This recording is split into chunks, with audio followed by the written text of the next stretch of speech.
Alors est-ce que s'occuper de soi n'est pas un peu dangereux? Est-ce que c'est pas un chemin vers l'égoïsme et vers l'égocentrisme? Voilà la question à laquelle je vais répondre.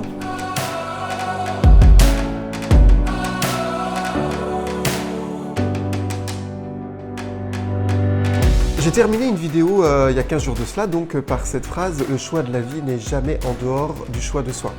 Et l'un des internautes m'a demandé une explication de cette phrase. Et je pense que c'est important parce qu'effectivement, on peut l'entendre de façon tordue. Pour bien comprendre cette phrase, le choix de la vie n'est jamais en dehors du choix de soi. Il faut plutôt aller voir comment est-ce que Jung entend le soi.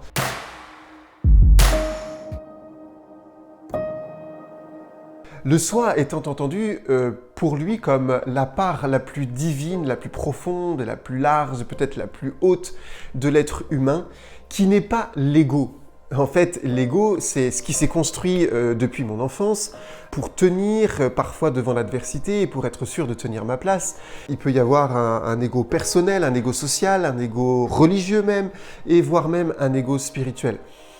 L'ego, en fait, il est aussi nécessaire parce qu'il me permet de tenir debout. Mais dans le processus de maturation d'une personne, de l'être humain, le soi précède l'ego et aussi poursuit l'ego dans ce processus peut-être de purification et d'éclaircissement où l'être humain, devenant adulte et mature, va choisir et voir qu'est-ce qui est plutôt de l'ordre de l'ego et qu'est-ce qui est plutôt de l'ordre du soi.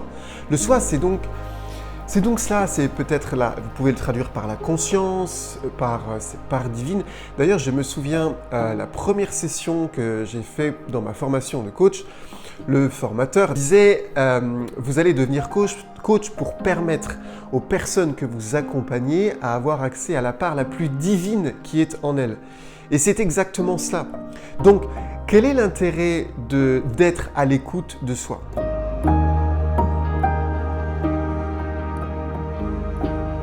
Je vois trois intérêts à l'écoute de soi. Le premier, c'est que c'est un sincère chemin d'intériorité. D'ailleurs, Jung dira lui-même qu'il lui paraît que quand il pense à l'idée du Christ, il n'a accès au Christ sincèrement. Il ne voit pas de meilleur accès au Christ que cette connexion au soi. En fait, on pourrait faire le parallèle avec le château intérieur de Thérèse d'Avila. C'est-à-dire que je vais avoir accès à ce lieu le plus profond qui me dit qui je suis et qui en fait me permet d'accéder à la part la plus divine, voire même à Dieu. Deuxième intérêt, c'est que je peux alors discerner dans les choix de vie que j'ai pu faire dans mon passé, est-ce que ce sont des choix qui étaient plutôt à l'écoute de l'ego, quel qu'il soit, social, religieux, spirituel, ou du soi, de cette identité profonde qui est la mienne et à laquelle je vais essayer de raisonner, troisième point pour moi, dans mes choix quotidiens, mes choix d'aujourd'hui. Est-ce que les choix d'aujourd'hui, je les fais à partir de mon ego pour me défendre, pour tenir une place, ou est-ce que je le fais à partir du soi, qui est cette relation à mon existence profonde qui va de toute manière perdurer parce qu'elle a une vocation éternelle. Si cela vous intéresse, n'hésitez pas à me poser des questions parce que je serai ravi d'y répondre parce que c'est évidemment pour moi ce qui me passionne dans l'accompagnement des uns et des autres, d'avoir accès à cette part divine la plus large, la plus profonde et la plus éternelle pour que nous puissions faire nos choix en fonction de ce que nous sommes en profondeur.